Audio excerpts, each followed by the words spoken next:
శ్రీ గురుభ్యో నమః. శ్రీమద్భాగవతమునకు మాస్టారు ప్రసాదించిన వివరణను చెప్పుకుంటూ ఉన్నాము.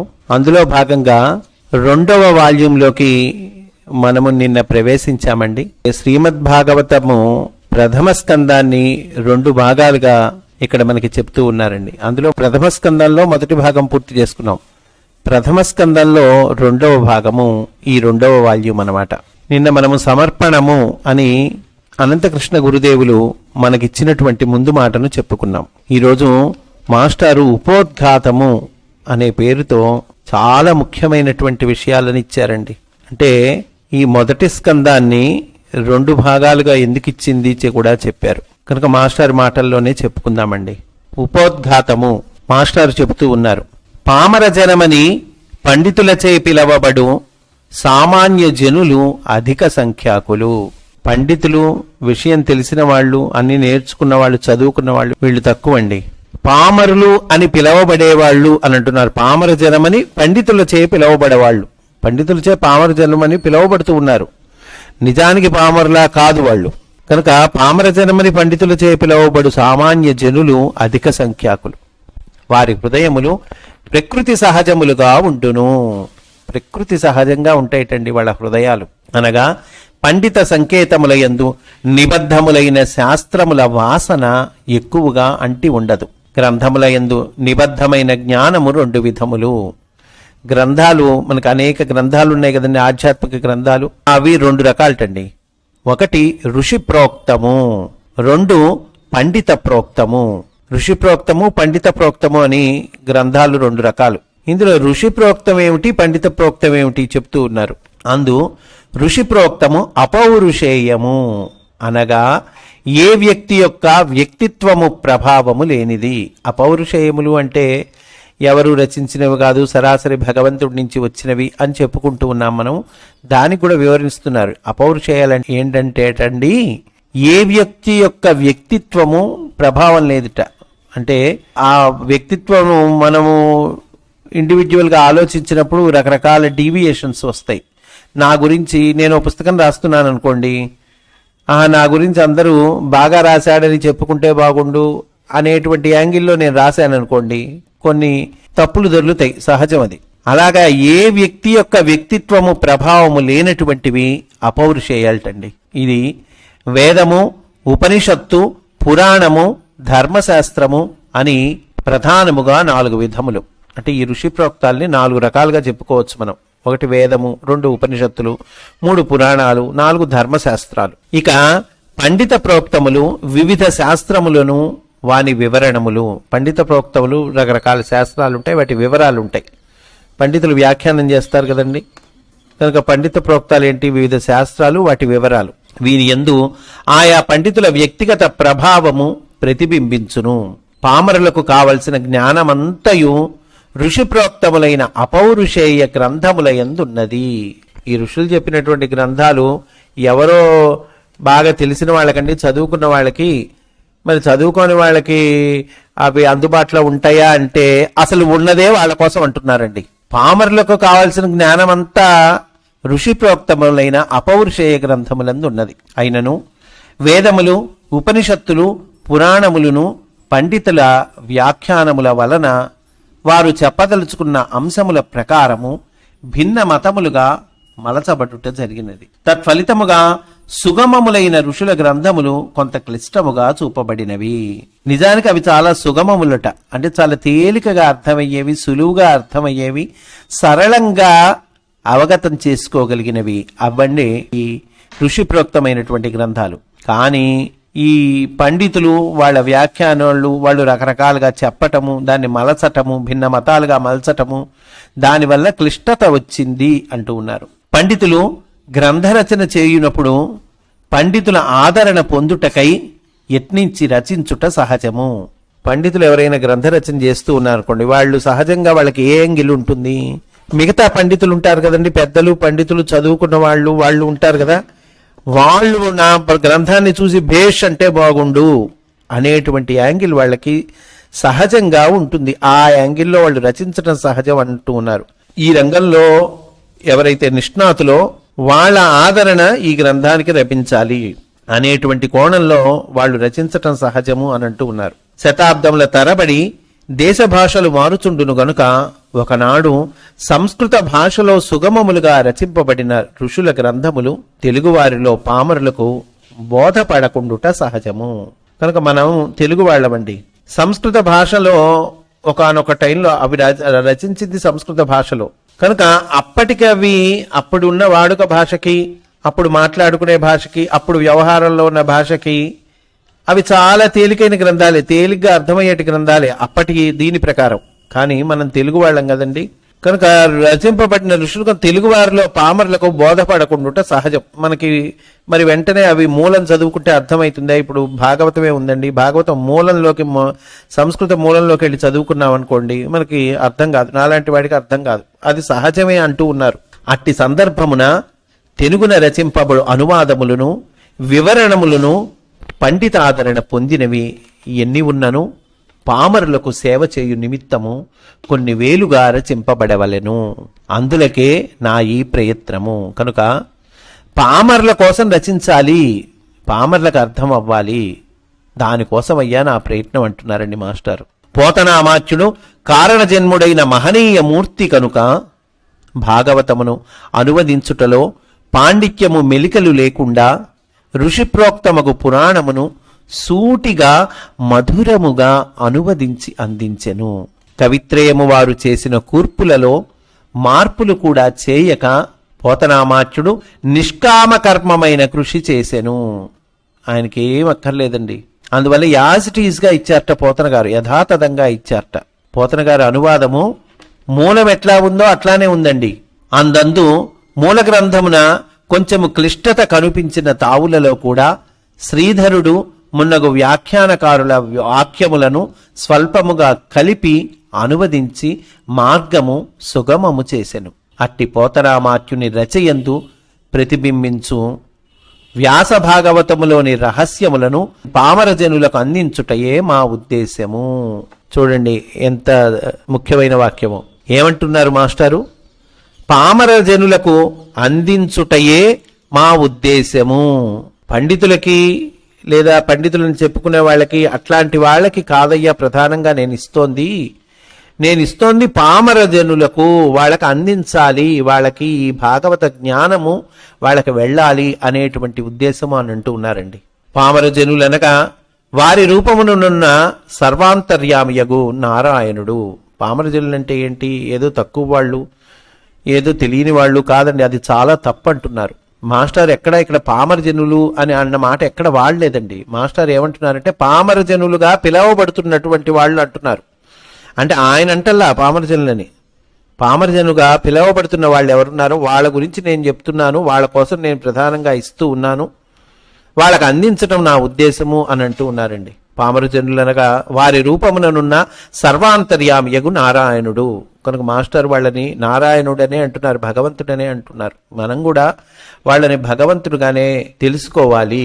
ఈ అంశమును మన హృదయములలో స్థాపించుటయే భాగవతం యొక్క ముఖ్య ఉద్దేశము. కనుక పామరజనులు అంటే ఎవరు? సర్వాంతర్యామియగు నారాయణుడు. ఈ అంశాన్ని మన హృదయాల్లో స్థాపించుకోవాలి, అదే భాగవతం యొక్క ముఖ్య ఉద్దేశము. ఆస్తిక జనులు భగవంతుని అస్తిత్వమును ప్రకాశింపచేయుదురు కనుక భాగవతులు అనబడుదురు. భాగవత సేవ లేక భగవంతుని సేవించుట ఎట్టి శాస్త్రముల వలనను ఎట్టి సాధనల వలనను సాధ్యము కాదని భాగవతము చెప్పుచున్నది. భగవంతుడే జీవులలో సర్వాంతర్యామిగా ఉండి భక్తి మార్గమును ఉపదేశించి పరస్పరము ఉపదేశము చేయించి తరింపచేయుచున్నాడని కూడా భాగవతము ఉపదేశించును. ఈ సమన్వయము కొరకే వేదవ్యాస మునీంద్రుడు కూడా తన పరిణత దశలో తహతహలాడెను. ఒకళ్ళకొకళ్ళు ఉపదేశం చేసుకుంటున్నారు, ఒకళ్ళకొకళ్ళు భాగవతం చెప్పుకుంటూ ఉన్నామంటే ఒకళ్ళకొకళ్ళు ఉపదేశం చేసుకుంటున్నామని. ఒకళ్ళు చెప్తూ ఉంటున్నారు, కొంతమంది వింటూ ఉన్నారు. అంటే ఏంటి? ఉపదేశం చేసుకుంటూ ఉన్నారు. పరస్పరము ఉపదేశము చేయించి ఎవరు చెప్తూ ఉన్నారు? లోపలుండి భగవంతుడే చెప్తూ ఉన్నాడు. ఎవరు వింటూ ఉన్నారు? వాళ్ళ రూపంలో భగవంతుడే వింటూ ఉన్నాడు. అందువల్ల మాస్టర్ ఏమంటూ ఉన్నారు? పరస్పరము ఉపదేశము చేయించి తరింప చేయుచున్నాడని కూడా భాగవతము ఉపదేశించును అంటున్నారు. ఈ సమన్వయం ఏదైతే ఉందో దాని కొరకే వేదవ్యాస మునీంద్రుడు కూడా తన పరిణత దశలో తహతహలాడెను. చక్కగా పరిణత చెందినటువంటి వేదవ్యాసుడు, పరిణత చెందేటువంటి ఏంటండి అంటే అప్పటికే ఆయన వేదముల విభజన చేశాడు, వేదములు సుస్థిరపరిచాడు, తన శిష్యుల చేత వేదములు అన్నీ చక్కగా అధ్యయనం చేయించాడు. ఇంకా ఆ శిష్యులు వాళ్ళందరి చేత కూడా చక్కగా చదివించి స్థిరపరిచాడు, వేదాలని విభజన చేశాడు. ఆ తర్వాత పురాణాలు రచించాడు. ఇన్ని రచించినటువంటి వేదవ్యాస మహర్షి పాపం తాతహలాడాడు, తపన పడ్డాడు.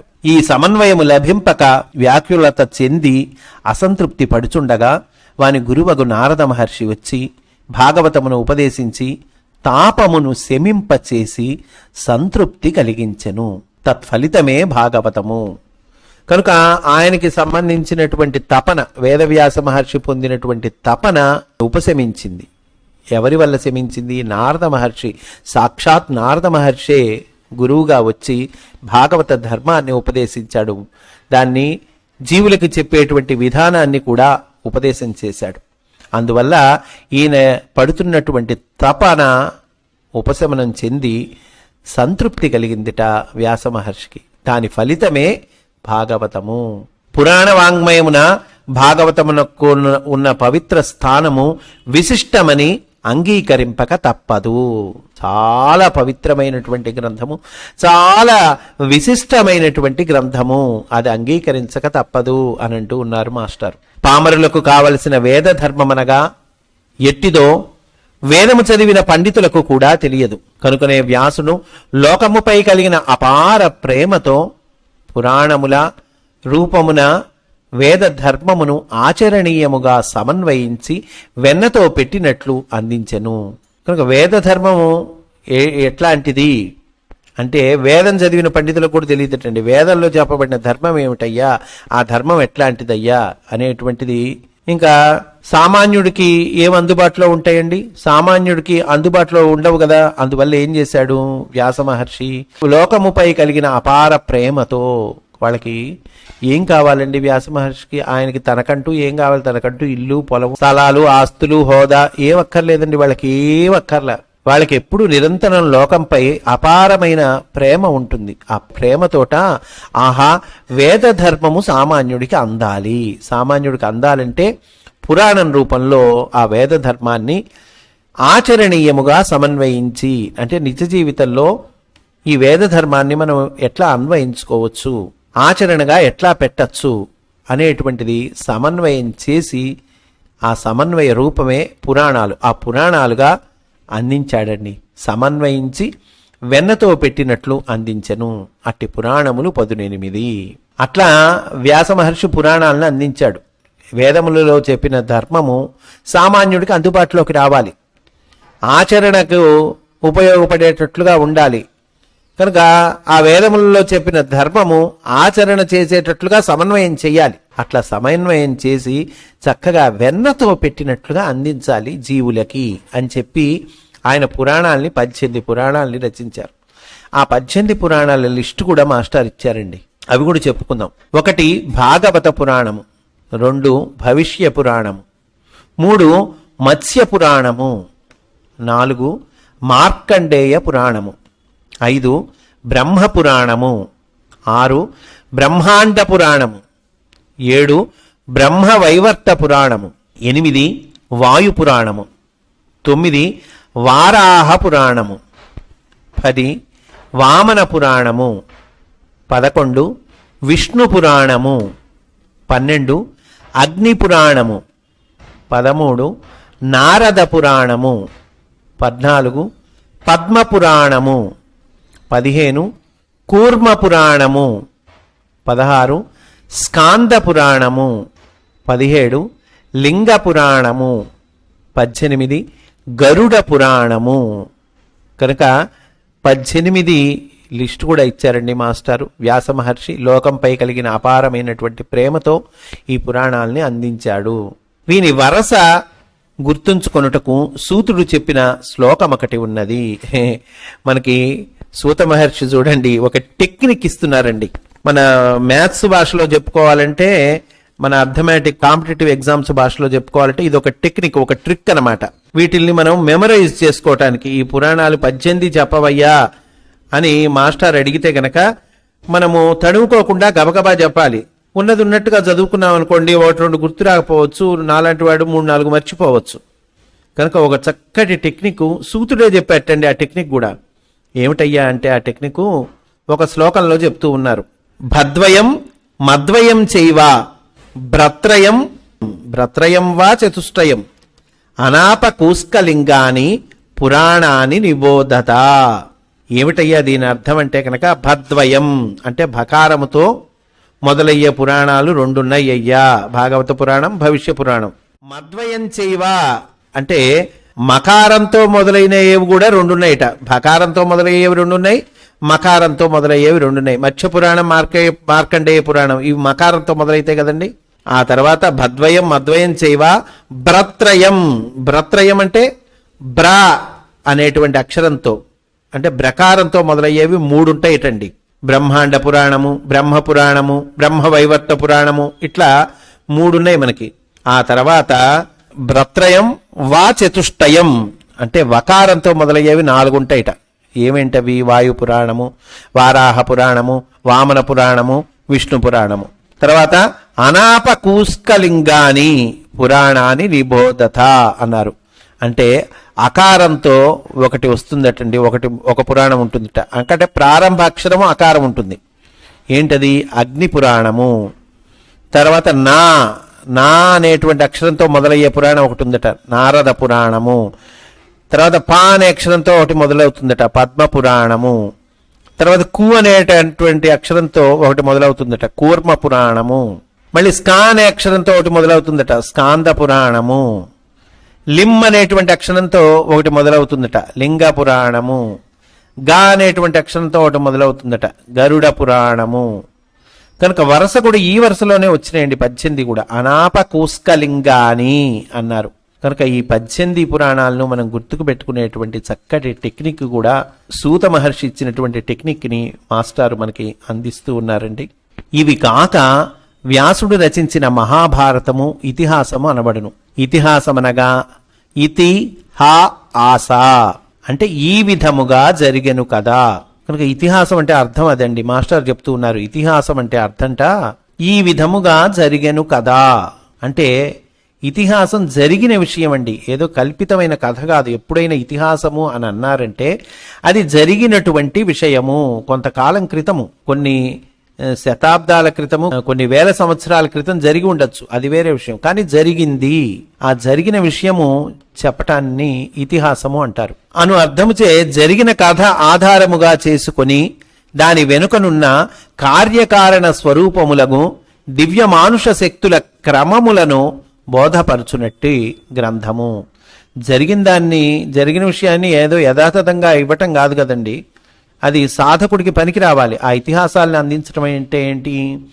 జరిగిన విషయం సాధకుడికి చక్కగా వాడు చదువుకొని వాడి బ్రతుకును వాడు బాగుపరుచుకునేటట్లుగా ఉండాలి. అందువల్ల కార్యకారణ స్వరూపములకు దివ్య మానుష శక్తుల క్రమములను బోధపరచునట్టి గ్రంథము ఇతిహాసం అంటే అని అంటూ ఉన్నారండి. ఇన్ని గ్రంథముల రూపమున వ్యాసుడు వేద ధర్మమును లోకమున ఆచరణీయ ధర్మముగా ప్రతిపాదించెను. కనుక వేద ధర్మం ఏదైతే ఉందో అది ఆచరణీయముగా ఉండాలి. అందువల్ల ఇన్ని గ్రంథాల రూపంలో వ్యాసుడు అందించాడు. ఈ పురాణ గ్రంథములకు మూలమైన సూక్ష్మములు వ్యాసునితోనే ప్రారంభము కాలేదు. అనాదిగా గురువులు శిష్యులకు వేదములు నేర్పుచుచున్నప్పుడు వాని వివరణము కొరకై ఇతిహాసముల రూపమున వివరింపబడుచుండెడివి. ఇట్టివి కొన్ని వందలున్నవి. అందు కొన్నిటిని బ్రాహ్మణములయందు, ఆరణ్యకములయందు, ఉపనిషత్తులయందును చూడవచ్చును. కనుక ఈ ఇతిహాసాలు, ఈ పురాణ గ్రంథములకు మూలమైనటువంటి సూక్ష్మాలు ఏవైతే ఉన్నాయో అవి వ్యాసుడితో ప్రారంభం కాలేదయ్యా, అనాదిగా ఉన్నాయి. గురువులు శిష్యులకు వేదాలు నేర్పిస్తూ ఉన్నప్పుడు వాని వివరణం కొరకై ఇతిహాసముల రూపమున వివరింపబడుచు ఉన్నాయ్యా. కనుక వేదాలు నేర్పిస్తూ ఉన్నప్పుడు వాటి వివరాలు కూడా చెప్పాలి గురువులు. కానీ వాటి వివరాలు చెప్పే సందర్భంలో ఇతిహాస వాళ్ళు చెప్తూ ఉన్నారటండి శిష్యులకి. ఇట్లాంటివి కొన్ని వందలున్నాయి. అందులో కొన్నిటిని బ్రాహ్మణములు అనేటువంటి వాటి యందు ఉంచారు. ఆరణ్యకముల యందు కొన్ని ఉన్నాయి, ఉపనిషత్తులు కొన్ని ఉన్నాయి, మనం చూడొచ్చు అంటూ ఉన్నారండి. వానిలో 18 మాత్రము ప్రధానముగా స్వీకరించి పరాశర మహర్షి విష్ణు పురాణముగా వివరించెను. అతని వలన ఉపదేశమందిన అతని కుమారుడగు వేదవ్యాసును తండ్రి ఆజ్ఞచే మిగిలిన వానిని వివరించెను. ఈ పురాణ వాంగ్మయమంతటిని వ్యాసుడు తన శిష్యుడకు సూతునకు అప్పచెప్పగా అతడొక్కొక్క దానినే చక్కని వివరణముతో సౌనకాది మునులకు నైమిసారణ్యమున ఉపదేశించెను. వేదవ్యాస మహర్షి ఆయన శిష్యుడైనటువంటి సూతునకు చెప్పాడండి. చక్కగా ఈ పురాణ వాంగ్మయాన్నంతా కూడా ఆయనకు అప్పచెప్పాడు, శిష్యుడికి అప్పచెప్పాడు. వ్యాస మహర్షి సూతునకు అప్పచెప్పాడు. ఆయన ఆ సూత మహర్షి చక్కటి వివరణంతో సౌనకాది మునులకు నైమిసారణ్యంలో ఉపదేశం చేశాడండి. అప్పుడు గ్రంథస్థము చేయబడినవే పురాణ సంహితలు. పురాణములు ఇంకా మనకి తప్పుడు అభిప్రాయం ఉంది ఈ పురాణాల గురించి, లేకపోతే ఈ భాగవతాన్ని గురించి తప్పుడు అభిప్రాయాలున్నాయి. అవి సత్యదూరములు అని అంటూ ఉన్నారు మాస్టర్. అవి తప్పయ్యా అని చెప్తూ ఉన్నారండి. పురాణములు అర్వాచీనములైన రచనలనియు, వ్యాసుడు ఒకడసలు లేడనియు, భాగవతము 12వ శతాబ్దము ప్రాంతమున బోపదేవుడను వానిచే రచింపబడినదనియు, గుప్తవంశపు రాజుల కాలమున పురాణ రచన జరిగినదనియు చరిత్రకారులు చేసిన ఊహలన్నీయు ఎంత విచిత్రములో అంత సత్యదూరములు అని అంటూ ఉన్నారండి మాస్టర్. ఈ భాగవత రహస్య ప్రకారమున 2వ సంపుటమునందు ప్రథమ స్కందమునందలి 2వ సగమునకు వివరణ చెప్పబడినది. ప్రథమ స్కందమును 2 సంపుటములుగా చేయుటలో ఒక ఉద్దేశం ఉన్నది. చూడండి, ఇది ఒక ఇంపార్టెంట్ విషయం అండి. ప్రథమ స్కందాన్ని మాస్టర్ 2 సంపుటాలుగా 2 వాల్యూమ్స్ గా చేశారు. అట్లా చేయటంలో ఒక ఉద్దేశం ఉందంటున్నారండి. ఏమిటా ఉద్దేశం చూద్దాం మనం. ప్రథమ సంపుటములోని కథా భాగమునకు హస్తినాపురము కేంద్ర స్థానము కనుక ఇప్పటి వరకు మనం భాగవతం 1వ వాల్యూంలో విశేషాలు చెప్పుకున్నాం. ఆ విశేషాలన్నీ ఏమిటి? హస్తినాపురంలో జరిగినవి. హస్తినాపురంలో మహాభారత యుద్ధము పూర్తవ్వటము, అటు పైన అశ్వత్థామ ఉప పాండవులను చిన్నపిల్లల్ని చంపివేయటము, ద్రౌపదీదేవి మళ్ళీ అశ్వత్థామను క్షమించేయటము, వాడు అపాండవం చేస్తానని ఉత్తర గర్భంలో ఉన్నటువంటి పరీక్షిత్తుకు ఇబ్బంది కలిగించటము, కృష్ణుడు ఆ ఉత్తర గర్భాన్ని రక్షించటము, మళ్ళీ కృష్ణుడు వాళ్ళందరికీ చక్కగా ఉపశమన వాక్యాలు చెప్పి దుఃఖార్తులై ఉన్నారు కాబట్టి వాళ్ళకి కొద్ది రోజులుండి వాళ్ళకి మంచి విషయాలు చెప్పి మళ్ళీ ద్వారకకు బయలుదేరటం, ఇవన్నీ చెప్పుకున్నాం మనం. భీష్ముడు నిర్యాణం చెందటం, ఇవన్నీ చెప్పుకున్నామండి. ఇవన్నీ ఎక్కడ జరిగినాయి? హస్తినాపురంలో జరిగినాయి. హస్తినాపురము కేంద్ర స్థానము అంటూ ఉన్నారు. మరి ఇప్పుడు ద్వారక్కి వచ్చేసి ద్వారకాగమనము అంతవరకు చెప్పుకున్నాం మనం. ద్వారక్కి వచ్చేసాడు హస్తినాపురం నుంచి అనే అంతవరకు చెప్పుకున్నామండి. ఇక కథ 2వ సంపుటంలో కథ మొదలు కాబోతోంది. అంటే ద్వారక్కి వచ్చిన తర్వాత కథ. 2వ సంపుటంలోని కథకు ద్వారక ముఖ్యస్థానం. కృష్ణుడు హస్తినాపురము విడిచి ద్వారకకు చనుదెంచుటలో ఒక చక్కని అంతరార్థము ఇమిడి ఉన్నది. కృష్ణుడు హస్తినాపురం నుంచి ద్వారక్కి వచ్చాడు. ఆ రావటంలో ఒక అంతరార్థం ఉందటండి. అక్కడి నుంచి విడిచి ఇక్కడికి రావటంలో ఒక అంతరార్థం ఉందంటున్నారు. యోగ శాస్త్రమును అనుసరించి మానవులకు ప్రకాశాత్మకము విమర్శాత్మకము అగు జ్ఞాన బిందువు ఒకటియు, మోక్షాత్మకమగు చిద్బిందువు ఒకటియు ఉన్నవి. 2 బిందువులు ఉన్నాయండి మనకి. ఏమిటి ఆ 2 బిందువులు అంటే ప్రకాశాత్మకము విమర్శాత్మకము అయిన జ్ఞాన బిందువు ఒకటి, మోక్షాత్మకమైనటువంటి చిద్బిందువు ఒకటి, 2 ఉన్నాయండి. అందు జ్ఞానమునకు కేంద్రము సహస్రారమనియు, మోక్షమునకు స్థానము హృదయ కమలమనియు సమన్వయము. ఈ 2 బిందువులకి జ్ఞానానికి కేంద్రమైనటువంటిది సహస్రారం అనగా మన పై భాగంలో ఉంటుందండి. సహస్రారం శిరస్సు పై భాగంలో ఉంటుంది కనుక అది జ్ఞానానికి కేంద్రం. ఇదొక బిందువు. 2వ బిందువు ఎక్కడుందయ్యా అంటే కనుక మోక్షమునకు స్థానము హృదయ కమలము అనియు సమయం. మనకి హృదయం ఉంది కదండి ఈ గుండె ప్లేస్లో, కనుక మోక్షమునకు స్థానం అది హృదయ కమలము అంటూ ఉన్నారు. దాన్ని హృదయం ఉత్త హృదయం అంటల్లా, హృదయ కమలం అంట. ఎందుకండి హృదయాన్ని హృదయం అనొచ్చుగా, హృదయ కమలము అని ఎందుకు అంటున్నారు అని అంటే కనుక ఈ కమలము సూర్యుడిని చూస్తే వికసిస్తుంది, విప్పారుతుంది, వికసిస్తుంది. అట్లాగే భగవంతుడి వైపు తిరిగి భగవంతుడిని చూడగానే వికసించాలి హృదయం. కనుక మోక్షమునకు స్థానము హృదయ కమలమనియు సమన్వయము. కనుక 2 బిందువులు ఉన్నాయ్యా. అది ఒకటి సహస్రారం, ఇంకోటికి హృదయ స్థానము. హృదయము మీదుగా సంకల్పాత్మకమైన ప్రజ్ఞ సహస్రారమునకు చేరి సర్వజ్ఞమూర్తి అయి మరల తిరిగి హృదయమునకు దిగివచ్చి మోక్షానందమును అనుభవించును. కనుక ప్రజ్ఞ ట్రావెల్ చేస్తుందండి. ఎక్కడికి ట్రావెల్ చేస్తుంది? హృదయము మీదుగా, అంటే మన దేహంలో మన లోపల జరిగేటువంటి ప్రక్రియ అండి ఇది. మనం ఒక సంకల్పం చేస్తాం, ఒక నిర్ణయం తీసుకుంటాం, ఈ పని చేయాలనుకుంటాం. అది హృదయం మీదుగా ప్రజ్ఞ సహస్రారానికి చేరుతుంది. అక్కడ సర్వజ్ఞమూర్తి అయి మరలా తిరిగి హృదయమునకు దిగి వచ్చి మోక్షానందమును అనుభవించును. ఇదటండి జరిగేటువంటి ప్రక్రియ. ఈ దిగివచ్చుటనే భగవంతుని అనుగ్రహమనియు జీవులలోనికి అవతరించుట అనియు తెలియవలెను. కనుక ఈ దిగిరావటము అంటే సహస్రారం నుంచి మళ్ళీ హృదయ కమలానికి దిగిరావటం అనేటువంటిది ఏదైతే ఉందో ఇది భగవంతుడి అనుగ్రహము, జీవులలోనికి అవతరించుట అని తెలియవలెను అంటూ ఉన్నారు. ఇట్లి దిగిరాక సహస్రారమును భేదించుకుని ఊర్ధ్వగతి చెందిన వారు కల్పాంతము వరకు జీవులై మోక్షమునకై వేచియుందురనియు, దిగివచ్చుటను ఎరిగిన వారు పరమపదము అనబడు మోక్షస్థితిలో నిరంతరము ఉండుట జరుగుననియు భాగవతమే బోధించుచున్నది. కనుక ఆ సహస్రానికి వెళ్ళిన ప్రజ్ఞ మళ్ళీ హృదయస్థానానికి దిగి రావాలి. అట్లా దిగివచ్చుట ఎరిగిన వారు పరమపదమనముడు మోక్షస్థితిలో నిరంతరముండుట జరుగుననియు భాగవతమే బోధించుచున్నది అంటున్నారు. సరే, ఈ భాగవతంలో కథకి ఇప్పుడు ఈ చెప్పుకున్నటువంటి ఈ ప్రజ్ఞ హృదయ కమలం నుండి సహస్రారానికి వెళ్ళటం, సహస్రారం నుండి మళ్ళీ హృదయస్థానానికి దిగి రావటం, అక్కడ సర్వజ్ఞమూర్తి అయి మళ్ళీ దిగి రావటము, ఈ ట్రావెల్ ఏదైతే ఉందో దీన్ని మన భాగవత కథకి సమన్వయం చేస్తూ ఉన్నారండి. హస్తినాపురము సహస్రారమునకు, ద్వారక హృదయ కమలమునకు సంకేతములు. కనుక సహస్రారం అంటే ఏంటి? హస్తినాపురం. హృదయ కమలం అంటే ఏంటి? ద్వారక. ద్వారక శ్రీకృష్ణునిచే తన వారి రక్షణము నిమిత్తము స్వయముగా నిర్మింపబడినది. కనుక శ్రీకృష్ణుడి సొంతగా నిర్మింపబడింది ద్వారక, భగవంతుడిచే నిర్మింపబడిందండి. దానికి కట్టబడిన ప్రాకారమే భౌతిక శరీరం అందలి 7 ప్రాకారములే సప్తధాతువులు.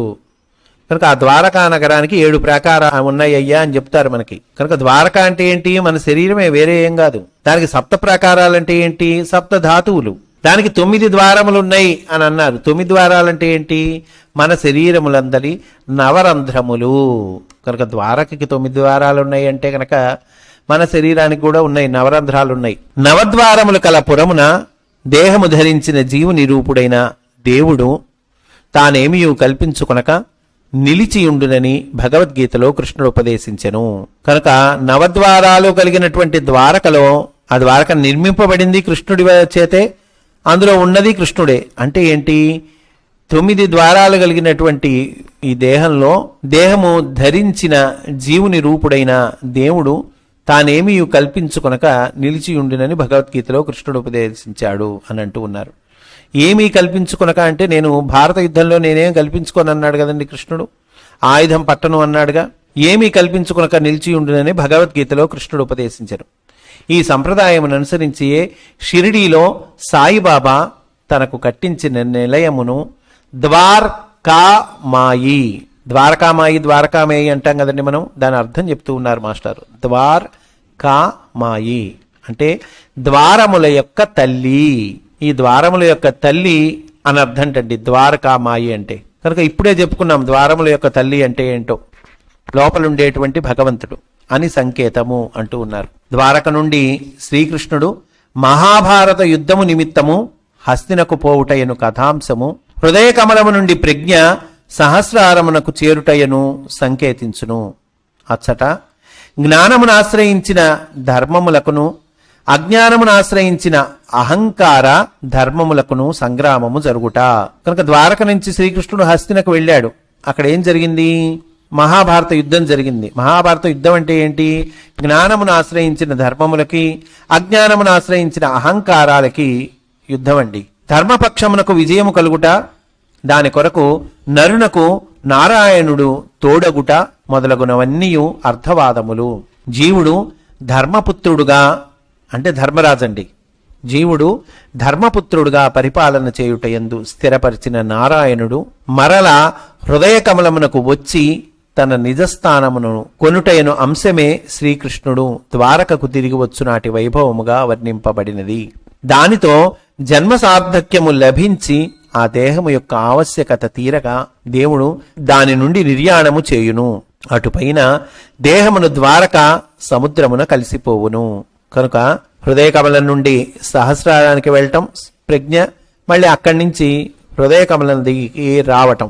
అలాగే శ్రీకృష్ణుడు హస్తినకు వెళ్ళాడు, హస్తి నుండి మళ్ళీ ద్వారకకు వచ్చాడు. కనుక ప్రజ్ఞ వెళ్ళి మళ్ళీ హృదయస్థానానికి రావటంతో జన్మ సార్థక్యము లభించును. ఆ దేహం యొక్క ఆవశ్యకత తీరిపోతుంది, దాని నుండి నిర్యాణము చేయును. అటుపైన దేహమును ద్వారక సముద్రంలో కలిసిపోతుంది. అంటే కాలగర్భంలో మన దేహం కూడా కలిసిపోతుంది కదండి, పంచభూతాల్లో కలిసిపోతుంది. కాలగర్భమున కలియును. ఈ ప్రణాళికను అనుసరించియే ప్రథమ స్కందము 2 సంపుటములుగా విభజింపబడినది. ఇంకా మాస్టర్ చెప్తూ ఉన్నారండి, ఈ నా వివరణము భాగవత రహస్య ప్రకాశమను పేర భాగవత జనుల ఆదరణము మన్నన పొందినదనుటకు ఆంధ్ర భాగవత జనులు ప్రథమ సంపుటముపై చూపిన ఆసక్తియే నిదర్శనము.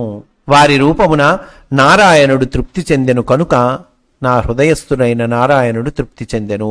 మాస్టర్ చూడండి ఎంత చక్కగా చెప్తూ ఉన్నారు. ఈ ప్రథమ స్కందము చక్కటి స్పందన లభించింది. భాగవత జనులు ప్రథమ సంపుటంపై ఆసక్తి చూపించారు. అట్లా ఆసక్తి చూపించటమే వాళ్ళ రూపంలో ఉన్నటువంటి నారాయణుడు తృప్తి చెందాడు అనేటువంటి దానికి సంకేతము. తద్వారా నా హృదయంలో ఉన్నటువంటి నారాయణుడు కూడా తృప్తి చెందాడు. తత్ఫలితముగా ఈ ద్వితీయ సంపుటమును భాగవత జనులకు అందజేయు అవకాశము కలిగినది. ఇది ఇట్లే జరుగును శుభాసీహి అని అంటూ ఉన్నారు మాస్టర్. ఇంకా చివరిలో ఒక మాట అంటూ ఉన్నారండి, సర్వము భగవన్మయముగా ఎరిగినప్పుడు ఉపకరణములు, అనుయాయులు, సహాయము చేయువారు, సలహాలిచ్చువారు కూడా నారాయణ స్వరూపులుగానే కార్య సానుకూల్యము కలిగింతురు. కార్యం సానుకూలమైతుందటండి. ఎప్పుడైతుంది? సర్వము భగవన్మయంగా ఎరిగినప్పుడు అంటూ ఉన్నారు. అంతా భగవన్మయంగా మనం ఎప్పుడైతే తెలుసుకుంటామో అప్పుడు అనుయాయులు, సహాయం చేసేవాళ్ళు, సలహాలు ఇచ్చేవాళ్ళు నారాయణ స్వరూపాలుగానే మన పనికి సానుకూలం చేస్తారటండి. కాల వ్యవధినిచ్చుటలో నా లోపము కొంతయున్నను నిర్విరామముగా పనిచేసి కార్యాచరణమే నా పూజా విధానము అని పలికిన వాగ్దానమును సమర్థతతో నిర్వహించి సకాలమునకు ఈ ద్వితీయ సంపుటమును అందజేసిన క్రాంతి ప్రెస్ నిర్వాహకులకు, కార్యకర్తలకు నా కృతజ్ఞతాపూర్వకమైన శుభాశీస్సులు అని అంటూ ఉన్నారు మాస్టర్. ఎక్కిరాల కృష్ణమాచార్య, విశాఖపట్టణము 11/1/1978. కనుక ఇంతటితో మనకి ఈ ఉపోద్ఘాతము పూర్తయిందండి. రేపు మనము గ్రంథములోనికి, ఆ గ్రంథము యొక్క వివరములోనికి ప్రవేశిస్తాము అని సవినయంగా మనవి చేసుకుంటూ స్వస్తి. వాసుదేవ.